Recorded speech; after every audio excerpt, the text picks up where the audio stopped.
outside or inside. Doesn't matter. Because regardless of where you experience God, the minute you actually experience God, you will realize that God is everywhere.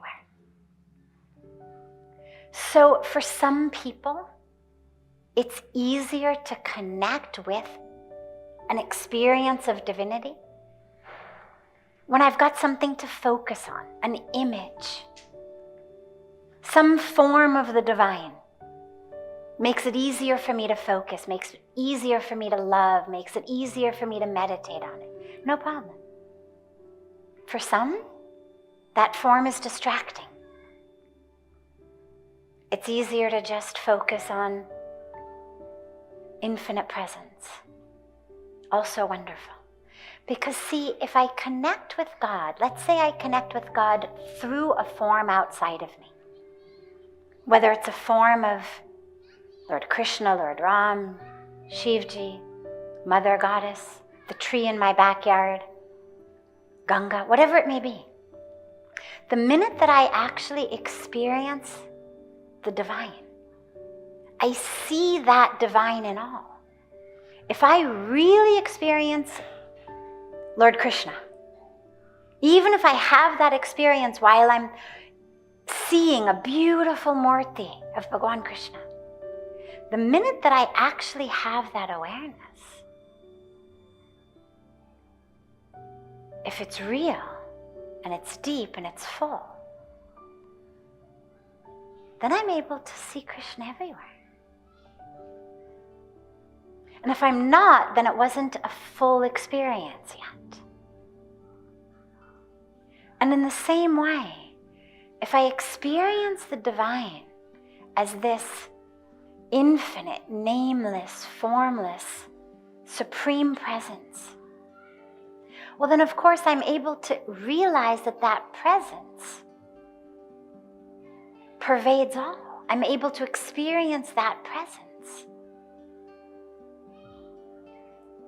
in everyone and everything. I love Ganga, which means, of course, that every little river and rivulet and tributary and puddle and drop of Ganga, I'm going to love. Because I realize, well, it's all Ganga, right?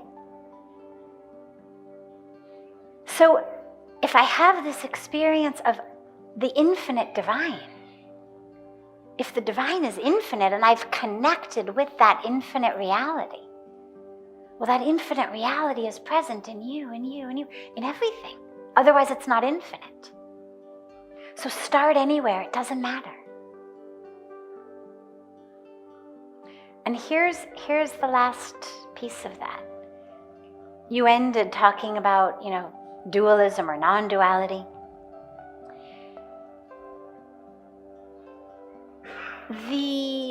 The teaching of non-duality, when we speak about Advaita, it says there is nothing but God.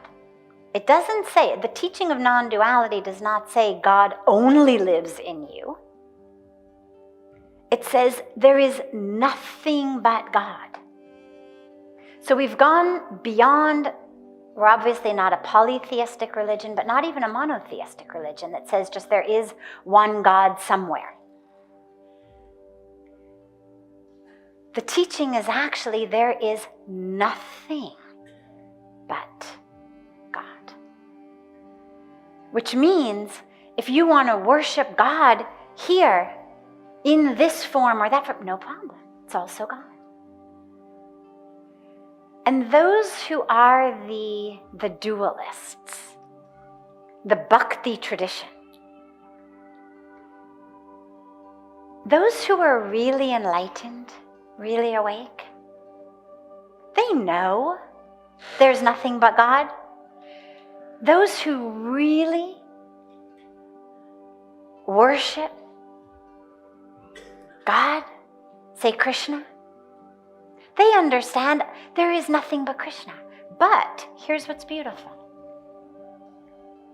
The experience of being in love is so wonderful that it's a willing a willing and a conscious suspension of this awareness that there is nothing but Krishna. There is nothing but God, even in me, as me. In order to be able to swim in, merge in, melt in that juice of bhakti, that juice of devotion. Because it's very hard to be devoted